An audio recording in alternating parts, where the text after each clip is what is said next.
Okay तो कुरुक्षेत्र नाम से एक एनिमेटेड सीरीज आई है नेटफ्लिक्स पर। टोटल 9 एपिसोड है और अगर लास्ट क्रेडिट हटा दिए तो एपिसोड की लेंथ ऑलमोस्ट 25 से 30 मिनट के आसपास की ही है। यानी कि ज्यादा बड़ी सीरीज तो ये बिल्कुल भी नहीं है, लेकिन ये सीरीज कंप्लीट भी नहीं है। वैसे महाभारत जैसे महाकाव्य को सिर्फ 18 एपिसोड में वैसे भी पूर्ण रूप से दिखाया नहीं जा सकता। तो इस 9 एपिसोड में क्या क्या आपको देखने को मिलेगा और क्या ये एनिमेटेड सीरीज उतना अच्छा क्वालिटी कंटेंट आपको दे पाती है कि नहीं, आओ जरा बात कर लेते हैं। मेकर्स को ये आइडिया ऑलरेडी है कि इंडिया में ऑलमोस्ट 90% जनता को महाभारत की महागाथा पहले से ही पता होंगी, इसीलिए इस सीरीज में कहीं पर भी ज्यादा डिटेल में जाने की कोशिश नहीं की गई है। सीरीज भले ही महाभारत के टॉपिक पर हो, लेकिन नाम है कुरुक्षेत्र। जहां महाभारत की लड़ाई हुई थी कौरवों और पांडवों के बीच, तो उसी कुरुक्षेत्र के युद्ध को ही सेंटर में रख के आपको सभी योद्धाओं के पर्सपेक्टिव से कहानी को दिखाया गया है। लिटरली हर एपिसोड का टाइटल अलग अलग कैरेक्टर के नाम पर है। अब यहाँ सबसे पहले मैं बात करूंगा एनिमेशन की। देखो,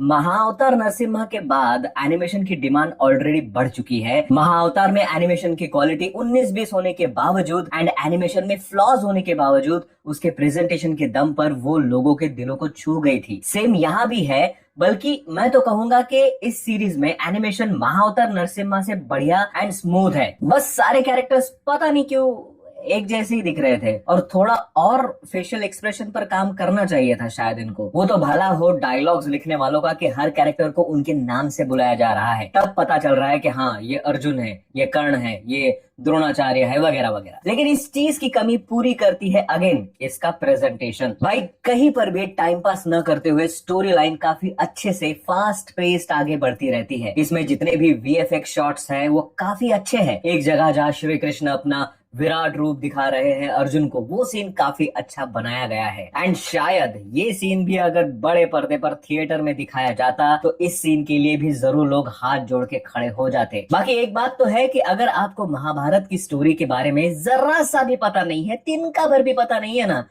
तो ये आपके लिए तो बिल्कुल भी नहीं है, क्योंकि ये बेसिक स्टोरी लाइन नहीं है। ऐसा पकड़ के चलो कि अगर ओल्ड वो नेशनल वाले महाभारत के 1000 एपिसोड थे, तो ये नेटफ्लिक्स वाली शुरू ही 500 एपिसोड से हो रही है। तो कैरेक्टर्स का एंड उस सिचुएशन का नॉलेज होना बहुत जरूरी है भाई। हाँ, बीच बीच में वॉर सीन के बीच में ही कई बार ये लोग बैक स्टोरी दिखाने लगते हैं, जिससे कुछ चीजें क्लियर भी हो जाती है, लेकिन अगेन वो डिटेल में नहीं है। और देखो, वैसे भी यू कांट एक्सपेक्ट महाभारत इन 9 और 18 एपिसोड, पर अगर आपको इसकी हिस्ट्री पता है तो ये आपको निराश नहीं करेगी। पूरे फैमिली के साथ देखो, कोई टेंशन नहीं। हाँ, शब्दों का भी ध्यान अच्छे से रखा गया है, किसी तरह का कोई मजाक नहीं बनाया गया, जिसके लिए इनको अप्रिसिएशन जरूर मिलनी चाहिए। And Hindi dubbing and voice over इस पूरे सीरीज की जान है। एनिमेशन कंटेंट में हिंदी डबिंग जितनी अच्छी हो, उतना अच्छे से आपको वो कनेक्ट जरूर करती है। एंड ये सीरीज डबिंग के मामले में 10 आउट ऑफ 10 है। लेकिन बाकी ओवरऑल देखते हुए एंड कुछ फ्लॉज को ध्यान में रखते हुए मेरे तरफ से इस सीरीज को 3 आउट ऑफ 5 स्टार्स मिलते हैं। अगले ऑल सीरीज लिंक मेरे टेलीग्राम और व्हाट्सएप चैनल पर मिल जाएगा। चैनल लिंक मेरे डिस्क्रिप्शन पर है।